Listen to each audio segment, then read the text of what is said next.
So this unit, we're going to look more formally at linear relations. We got an introduction to them in the previous unit. Now we're going to look at more of an application of them. So just some review quickly of the key concepts from the Unit 4. Recall that direct variation and partial variation were the two types of graphs that we were working with. They're both linear. The difference being that in direct variation, the line is always going to pass through the 0, 0 point, the origin of the graph. It's going to pass through that, and graphically, in case of a equation, the equation is going to be y equals mx plus b, right? So it's y equals mx, sorry, not plus b, just y equals mx, where m is the rate of change. So here we have some examples: rate of change of 4, rate of change of 1/2. There's no value being added or subtracted to that because it's going through the origin. In the case of partial variation, the only difference is that it doesn't go through the origin, it goes through another point.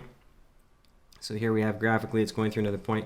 And in the case of the equation, we are adding or subtracting something to the variable portion with the rate of change. So here we have a rate of change of 6, we're subtracting 2, and here we have a variable portion of just x with a rate of change of 1. That's 1x there if you want to put a number there, and we're adding 4, so those are the initial values. And this could also be written as y equals 4 plus x, and again, this is still the initial value even though it's in a different order because the rate of change is always multiplied by the x. In the terms of rate of change, that is the change in x values over the change, or the change in y values over the change in x values. Also called the rise over run. Graphically, if we pick 2 points, and notice I'm picking 2 nice points here on the graph that are on grid lines. I'm not picking this random point here. This is a point on the graph, but I can't tell exactly where that is.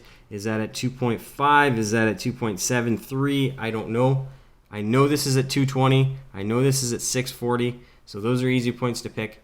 I can count the run from 2 to 6 is a run of 4. The rise is positive because we're going up to the left, and I can tell that's 20. Formulaically, it's just the rise over the run, and so the 40 minus the 20 is the rise, the 6 minus the 2 is the run, and 20 over 4 or 5 would be my rate of change. In the concept of initial value, that is that starting point of the graph where it crosses the y-axis. It's the y-intercept. It is 0 with always with a direct variation, but with a partial variation it'll change. So here that's the initial value wherever the graph is crossing that axis, and so in this case it's 5. In this case in the table we can tell because the 0 value of x matches up with an 11 for y.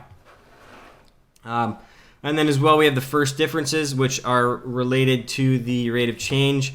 They're the change in the y value as we move through the x value. So here we go from 75 to 100 to 125 to 150. Each time we're going up by 25. And this is the calculation. I just take this one minus the previous, this one minus the previous, this one minus the previous to get those 25s. And then it's related to the rate of change. The rate of change in this graph, that's the rise. The run would be going up by 5 each time, so plus 5. So 25 over 5, the rate of change would be 5 in this case. So direct variation, partial variation, understanding those equations, the rate of change, and initial value and first differences, some key concepts from last unit.